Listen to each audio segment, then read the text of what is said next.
നമസ്കാരം. ഇളയ ദളപതി വിജയെ ആരാധിക്കാത്തവരായി നമ്മുടെ നാട്ടിൽ ആരുമില്ല.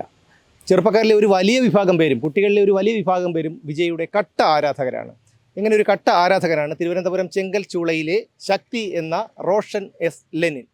4-ാം മാസത്തിൽ വന്ന ഒരു പനിയാണ് റോഷൻ്റെ ജീവിതത്തെ തന്നെ തകിടം മറിച്ചത്. റോഷന് കേൾവിശക്തിയില്ല. പക്ഷേ റോഷൻ കിടക്കയിൽ കിടക്കുമ്പോൾ തന്നെ അച്ഛനമ്മമാർ വിജയുടെ പാട്ടും ഡാൻസും ടി വിയിൽ വെച്ചു കൊടുക്കുകയും റോഷൻ അത് കണ്ട് കൈകാലുകൾ ചലിപ്പിക്കാൻ തുടങ്ങുകയും ഇപ്പോൾ റോഷൻ അസലായി ഡാൻസ് ചെയ്യുകയും ചെയ്തു. കട്ട ആരാധകരാണ്, വിജയുടെ കട്ട ആരാധകരാണ് നമ്മുടെ റോഷൻ ഇവിടെ തിരുവനന്തപുരത്ത് ഷൂട്ടിങ്ങിന് വന്ന സമയത്ത് ഹയാത്ത് ഹോട്ടലിൽ വിജയെ കാണാൻ പോയിരുന്നു. പക്ഷെ കാണാൻ സാധിച്ചില്ല. ബാരിക്കേഡിനിടയിൽ കൂടെയൊക്കെ വിജയെ കാണാൻ ശ്രമിച്ചെങ്കിലും വീണ് കാലിനും കൈവയ്ക്കും ഒക്കെ മുറിവ് പറ്റി. അപ്പോൾ റോഷൻ്റെ ചില പെർഫോമൻസുകൾ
റോഷൻ്റെ അച്ഛനമ്മമാരാണ് ലെനിൻ, സന്ധ്യ. അപ്പോൾ നമുക്ക് അവരോട് തന്നെ റോഷൻ്റെ കൂടുതൽ കാര്യങ്ങളെക്കുറിച്ച് ചോദിക്കാം. എങ്ങനെയാണ് റോഷൻ 4-ാം മാസത്തിൽ ഇതുപോലെ സുഖമില്ലാതായി, പനി വന്നതോടുകൂടിയാണ് റോഷൻ്റെ ജീവിതം തന്നെ പോയത്. അതിനുശേഷം മകൻ ജീവിതത്തിലേക്ക് ഇത്രയെങ്കിലും മടങ്ങി വന്നു. എന്ത് തോന്നുന്നു?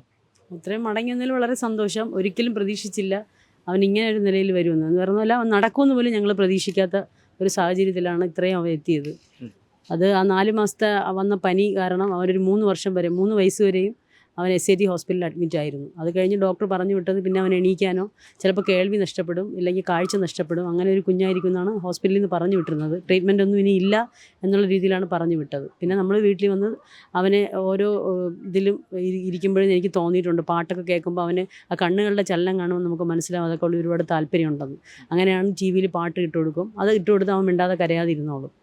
അങ്ങനെ പിന്നെ കൂടുതലായിട്ട് വിജയുടെ പാട്ടാണ് അവന് കൂടുതൽ ഇഷ്ടം. അത് തന്നെയാണ് അവൻ്റെ കൈയും കാലൊക്കെ ചലിപ്പിച്ച് തുടങ്ങിയതും. ഒരു 7 വയസ്സൊക്കെ ആയപ്പോഴാണ് അവൻ പതുക്കെ നടന്നു തുടങ്ങിയത്. വീഴും എങ്കിലും നടന്നു തുടങ്ങിയത്. പിന്നെ അവന് ഡാൻസ് കളിക്കണം, അതൊരാഗ്രഹമായിരുന്നു. നമ്മൾ പല സ്ഥലത്തും കൊണ്ടുപോയിട്ടും ആരും പഠിപ്പിച്ചിട്ടില്ല, പുറത്തുള്ള ഡാൻസ് ക്ലാസ്സുകളിലൊക്കെ. പക്ഷെ നമ്മുടെ കോളനിയിലുള്ള കുറച്ച് സഹോദരന്മാർ, കലാകാരന്മാർ ഒരുപാടുണ്ട്. അവരാണ് പിന്നെ അവനിഷ്ടമുള്ള പാട്ടുകൾ ഏതൊക്കെയാണെന്നുള്ളത് അവൻ തന്നെ സ്വയം സെലക്ട് ചെയ്ത് അതിൽ നിന്നാണ് പാട്ടുകൾ കണ്ടെത്തി സ്റ്റെപ്പ് അവനെ കൊണ്ട് പറ്റുന്ന രീതിയിൽ. എന്ന് വെച്ചാൽ കാലിന് കുറച്ച് ബലക്കുറവുള്ള, ഒരു കാലിന് നീളക്കുറവുള്ളത് കൊണ്ട് എല്ലാ സ്റ്റെപ്പും അവന് ചെയ്യാനും പറ്റില്ല. അപ്പോൾ ആ രീതിയിൽ അവൻ്റെ സ്റ്റെപ്പുകളൊക്കെ അവൻ തന്നെയാണ് ചിട്ടപ്പെടുത്തി അവരും കൂടി വന്ന് അവരെ സഹായിച്ചാണ് ഈ ഒരു ലെവലിലെത്തിയത്.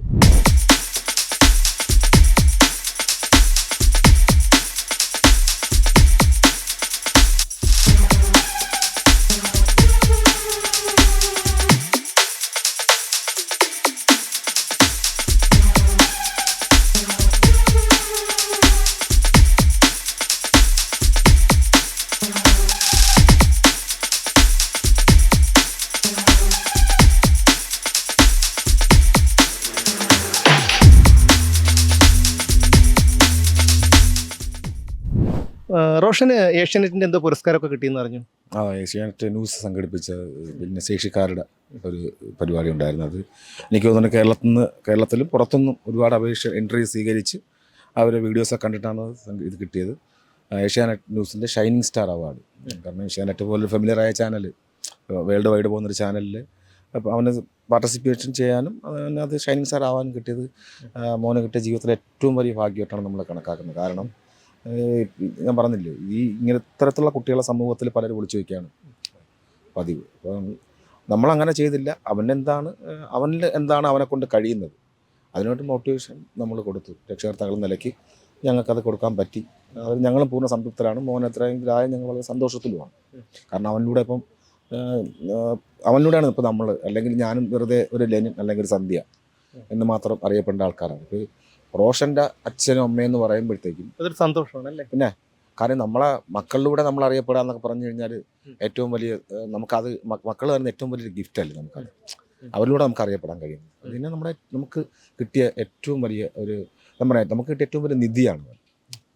കാരണം എനിക്ക് തോന്നുന്നു പിന്നെ ഇങ്ങനെ ഏറ്റവും കൂടുതൽ സ്നേഹിക്കാൻ കഴിയുന്ന രക്ഷകർത്താക്കൾക്ക് മാത്രമേ ഇങ്ങനെയുള്ള മക്കളെ ദൈവം കൊടുക്കാറുള്ളൂ.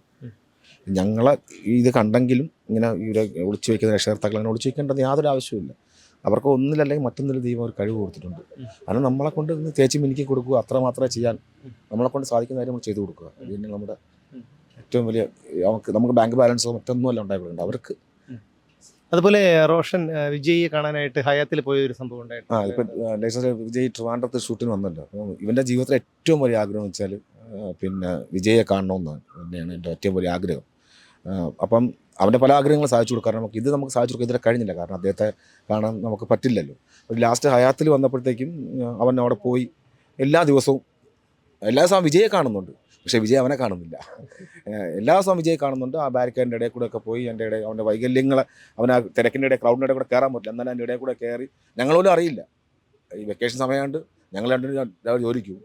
ഞാൻ 10 മണിയാകുമ്പോൾ അവിടെ പോയി പുള്ളി 3 മണിക്കാണ് അവിടെ നിന്ന് ഇറങ്ങുന്നു. പുലർച്ചെ അല്ല, വൈകുന്നേരം ഈവനിങ് 3 മണിക്കാണ് പുള്ളി അവിടെ നിന്ന് ഇറങ്ങുന്നത്. ഇപ്പം 10 മണിയാകുമ്പോഴേ അവിടെ പോകും. അവിടെ പോയി നിന്നിട്ട് മറ്റുള്ളവരുടെ കൂടെ നിന്നിട്ട് അതിൻ്റെ തിരക്കിൻ്റെ ഇടയിൽ കൂടെ കയറി അദ്ദേഹത്തെ ഒന്ന് കാണുക എന്ന് മാത്രമേ അദ്ദേഹം ദൂരം നിന്ന് കാണാൻ പറ്റി. പിന്നെ അതിൻ്റെ ഇടയിൽ കൂടെ വീണ് കൈയും കാലൊക്കെ മുറിയുകയൊക്കെ ചെയ്തു. ഞങ്ങൾ അറിയുന്നില്ല. പക്ഷേ വീഡിയോ എടുത്തുകൊണ്ട് വരുമ്പോഴത്തേക്കാണ് ഈ ക്രൗഡിൻ്റെ ഇടയിൽ നിന്ന് ആ ഒരു വീഡിയോ എടുക്കും. അതിനകത്ത് കണ്ടാണ് നമ്മൾ അറിയുന്നത് മോൻ അവിടെ എത്തിയെന്ന് അറിയുന്നത്. പിന്നെ കുഞ്ഞിനെ ഒരിക്കൽ വിജയ് കണ്ടിട്ടുണ്ട്. നല്ല ശ്രീത്ര ഹോമിൽ വിജയ് പണ്ട് ട്രിവാൻഡ്രത്ത് ഒരു ഫാൻ ഷോയ്ക്ക് എന്ന് വന്നപ്പോഴത്തേക്കും ശ്രീത്ര ഹോമിൽ പുള്ളിക്കാരി അവിടെ നിന്നതാണ്. അപ്പോൾ നേരത്തെ അവിടുത്തെ ഇൻമേറ്റ് ആയിരുന്നു. അവിടെ പോയപ്പോഴത്തേക്ക് ഒന്ന് കണ്ടിട്ടുണ്ട്. ദൂരെ വെച്ചാണ്. അതാണ് അവന് ഇപ്പോഴും അത് പറ്റിയിട്ടില്ല. അടുത്ത് വിജയെ കാണണം, വിജയ് അറിയണം ഇങ്ങനൊരു ഡാൻസർ ഉണ്ടെന്ന് അറിയണം എന്നുള്ളത് അവൻ്റെ ഭയങ്കര ആഗ്രഹമാണ്. പക്ഷെ അതുവരെ നടന്നിട്ടില്ല. ഈ ഹയാത്തിൽ തന്നെ എൻ്റെ അടുത്ത് വഴിയൊക്കെ ചോദിച്ചു വെക്കും. വേറെ കൂട്ടുകാരടുത്തൊക്കെ ചോദിച്ചു വെച്ചിട്ട് ഒരാഴ്ച ക്ലാസ്സിൽ പോയില്ല. വിജയുള്ള ആ ദിവസങ്ങളിലൊന്നും ക്ലാസ്സിൽ പോയില്ല. എവിടെ പഠിക്കുന്നത്? നാലാഞ്ചിറ ഭിന്നശേഷിക്കാരുടെ ITയിലാണ് പഠിക്കുന്നത്. അപ്പോൾ ഒരാഴ്ച എൻ്റെ അടുത്ത് പറഞ്ഞു എനിക്ക് സുഖമില്ല, ഞാൻ പോകുന്നില്ല എന്ന് പറഞ്ഞ് വീട്ടിലിരിക്കും. എന്നിട്ട് ഇവൻ ഞങ്ങൾക്ക് വൈകിട്ട് കഴിയുമ്പോഴാണ് ഈ വീഡിയോ അയച്ചു തരുന്നത്. ഞങ്ങൾ ജോലിക്ക് പോകുമ്പോൾ മോനും പുറകെ പോകും. അവൻ പുറകെ പോകും. അവൻ തനിയെ നടന്നാണ് പോകുന്നത്. ഇവിടെ നിന്ന് വഴുതക്കാട് വരെ ഈ കാല് വയ്യാതെ നടന്ന് അവിടെ പോയി വെയിലത്ത് നിന്ന് വിജയെ കണ്ടിട്ട് ആ വീഡിയോ എടുത്തിട്ടാണ് വരിക. അപ്പോഴാണ് ഞങ്ങൾ അറിയുന്നത്. എന്നിട്ട് ഞങ്ങളിങ്ങനെ ഓരോരുത്തർ ശ്രമിക്കുന്നുണ്ട്. ഞങ്ങൾ വിജയ് ഫാൻസുകാരെ വിളിക്കുന്നുണ്ട്, പല ചാനലുകാരെ വിളിക്കുന്നുണ്ട്, എങ്ങനെയെങ്കിലും കാണാനുള്ളൊരു വഴി കണ്ടെത്തി തരണമെന്നൊക്കെ. അപ്പോഴാണ് വൈകിട്ട് വന്നിട്ട് പറയും ഞാൻ അവിടെ പോയി ദൂരെ നിന്ന് കണ്ടിട്ടാണ് വരുന്നത്. കൈയും കാലൊക്കെ മുറിഞ്ഞ ആൾക്കാർ തള്ളി മറിച്ചിട്ട് അങ്ങനെ കണ്ടിട്ടാണ് വരുന്നത്. അപ്പോൾ ഒരിക്കലും അവൻ്റെ ആഗ്രഹം നടക്കും തന്നെയാണ് ഞങ്ങളുടെ പ്രതീക്ഷ.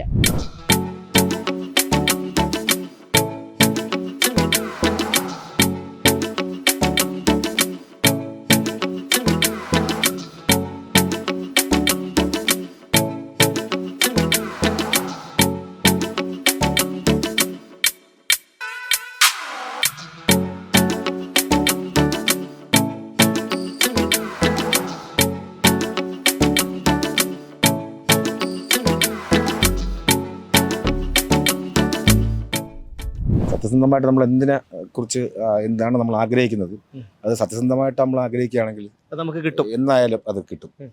അപ്പോൾ ഇപ്പം അവൻ്റെ ഒരു വിഷമം വെച്ചാൽ പുള്ളി ഇപ്പോൾ എന്തോ അടുത്തൊരു പടത്തോടു കൂടി പുള്ളി സിനിമ അഭിനയം നിർത്തുകയാണെന്ന് ഒരു വാർത്ത വന്നിട്ടുണ്ട്. അപ്പോൾ അതിന് മുന്നേ പുള്ളി ഒന്ന് കാണണം. അവൻ്റെ ഏറ്റവും വലിയ ആഗ്രഹം, അത് അതിമോഹമാണെന്ന് അറിയില്ല, അവൻ്റെ കുഞ്ഞു മനസ്സിലെ ആഗ്രഹമാണ് അദ്ദേഹമായിട്ടൊരു 2 സ്റ്റെപ്പ് അവന് പെർഫോം ചെയ്യണം.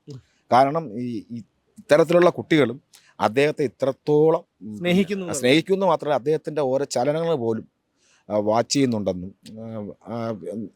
ചിലപ്പോൾ എനിക്കൊന്നും ഇവൻ്റെ ഒരു റോൾ മോഡൽ പുള്ളിയാണ്.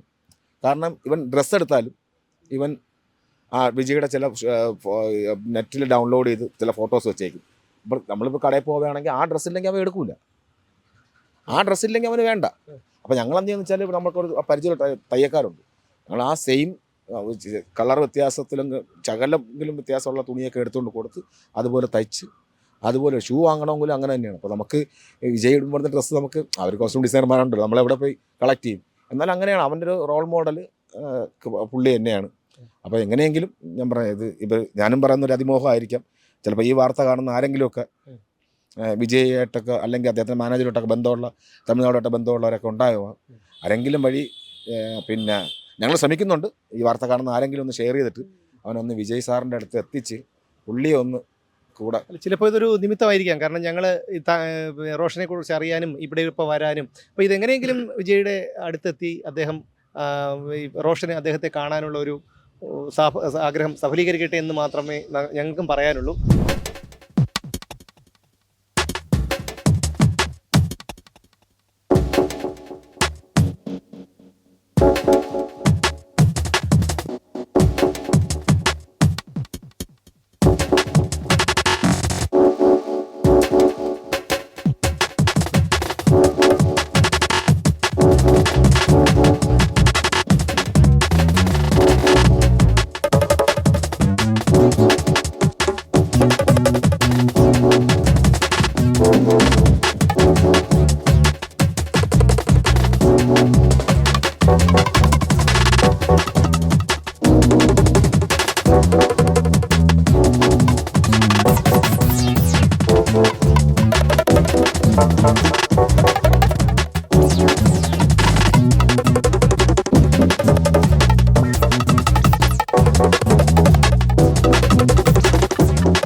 റോഷൻ എന്താണ് പ്രേക്ഷകരോട് പറയാനുള്ളത്? അച്ഛനൊന്ന് പറഞ്ഞു കൊടുക്കും.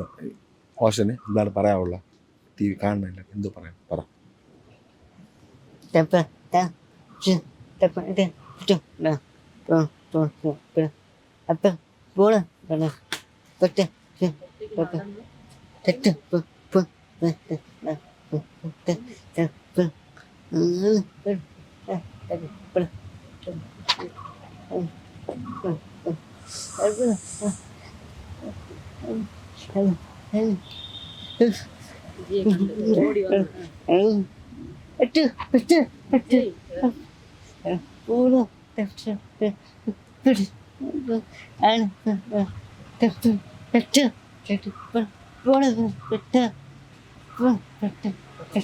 പറഞ്ഞത് പിന്നെ ഇവിടെ വന്നപ്പോഴത്തേക്കും രാവിലെ 10 മണിക്ക് കൂട്ടുകാരൊക്കെ ആയിട്ട് അവിടെ പോകും.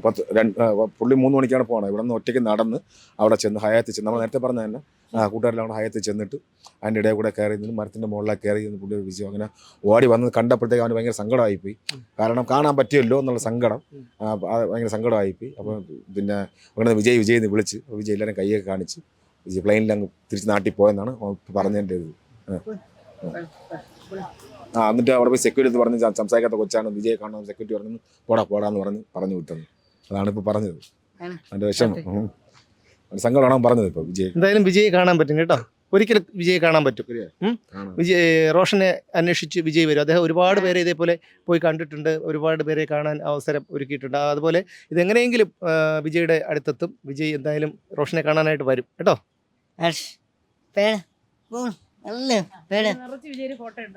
വീട് നിറച്ച് വിജയുടെ ഫോട്ടോ ഒട്ടിച്ചിട്ടുണ്ടെന്ന്. നമ്മളെ ഫോട്ടോയെക്കാളും ഏറ്റവും കൂടുതലുള്ളത് വിജയുടെ ഫോട്ടോയാണ് വീട്ടിൽ. റോഷൻ ഭാഗ്യവാനാണ്, കാരണം ഇതുപോലൊരു അച്ഛനെയും അമ്മയെയും കിട്ടിയതിൽ. ഈ അച്ഛനും അമ്മയും ഭാഗ്യവാന്മാരാണ്, കാരണം റോഷനെ പോലെ ഒരു മകനെ കിട്ടിയതിൽ. എന്തായാലും അദ്ദേഹം പറഞ്ഞതുപോലെ ഇതുപോലെയുള്ള കുട്ടികളെ നമ്മൾ ചേർത്ത് പിടിക്കണം, അവരെ ഈ ലോകത്തേക്ക് ഇറങ്ങി നടത്തിക്കണം, അവരുടെ ഉള്ളിലുള്ള വാസനകളെ നമ്മൾ തേച്ചു മിനുക്കിയെടുക്കണം. എന്തായാലും റോഷൻ്റെ ഏറ്റവും വലിയ ആഗ്രഹമായ വിജയെ കാണാനും വിജയോടൊപ്പം 2 സ്റ്റെപ്പ് വയ്ക്കാനുമുള്ള ആഗ്രഹം നടക്കട്ടെ എന്ന് ഞങ്ങൾ ആഗ്രഹിക്കുന്നു. അതിനായി പ്രാർത്ഥിക്കുന്നു. അതിനായി എല്ലാവിധ ആശംസകളും റോഷന് നേരുന്നു. ക്യാമറമാൻ ജെയിൻ സ്റ്റീവൻസിനൊപ്പം സുമേഷ് മാർക്കപ്പോളോ, DNA ന്യൂസ്.